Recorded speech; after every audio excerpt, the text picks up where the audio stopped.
എൽബാഫ് ആർക്കിൽ ഇനി എന്താണ് സംഭവിക്കാൻ പോകുന്നത് നമുക്ക് ആർക്കും പ്രെഡിക്റ്റ് ചെയ്യാൻ പറ്റില്ല. കാരണം ചാപ്റ്റർ 1180 ഈമു കണ്ണിക്കണ്ട എല്ലാവരുമായിട്ട് ഫൈറ്റ് ചെയ്യണം. ജയന്റ് വാറിയർ പൈററ്റ്സ് ആയ ഗെറഡിന്റെയും സ്റ്റാൻസന്റെയും വിരലുകളും കാലും ഈമു മുറിച്ചു മാറ്റി. പോരാത്തതിന് സോറോയിനെയും സാഞ്ചിനെയും ഈമു വെറും ഒറ്റ അടിക്ക് ഡിഫീറ്റ് ചെയ്തു. ഇവർ രണ്ടുപേരും ചുമ്മാ കൈയും കെട്ടി നോക്കി നിൽക്കുക പോലും അല്ലായിരുന്നു. രണ്ടുപേരും അവരുടെ സ്ട്രോങ്ങസ്റ്റ് അറ്റാക്ക് ഈമുവിനെതിരെ ഉപയോഗിച്ചു. ആ അറ്റാക്കൊക്കെ ആണെങ്കിൽ ഈമുവിന് ഒന്നുമല്ലായിരുന്നു.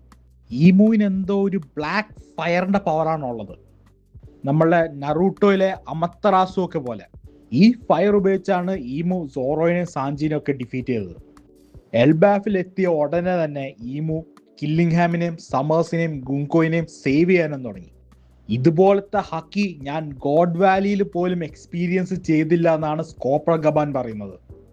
ചാപ്റ്ററിന്റെ അവസാനം ലൂക്കിയും ഈമുവും കണ്ടുമുട്ടിയിരിക്കുകയാണ്. 14 വർഷം മുമ്പ് തൻ്റെ സെർവൻ്റായ ഹെറാൾഡിനെ കൊന്നയാളെ കണ്ടുപിടിക്കാനാണ് ഞാനിവിടെ വന്നേക്കുന്നതെന്ന് ഈമു ലൂക്കിനോട് പറയാണ്. ഹെറാൾഡിനെ സെർവൻ്റ് എന്ന് വിളിച്ചത് ലൂക്കിക്ക് ഇഷ്ടപ്പെട്ടില്ല.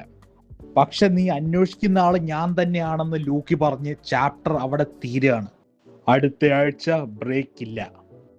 സോ ഇതൊക്കെയാണ് ഈ ആഴ്ചത്തെ ചാപ്റ്ററിൽ നടന്ന കാര്യങ്ങൾ.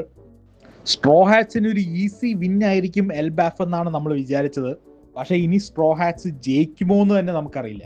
ഈമുവിന് ഇനി ഈ പവേഴ്സ് മാത്രമാണോ അതോ ഇതിൽ കൂടുതൽ പവേഴ്സ് ഉണ്ടോ എന്ന് നമ്മൾ കാണാനിരിക്കുന്നേ ഉള്ളൂ. എന്തായാലും അടുത്ത ആഴ്ച കാണാം. അതുവരെ പീസ്.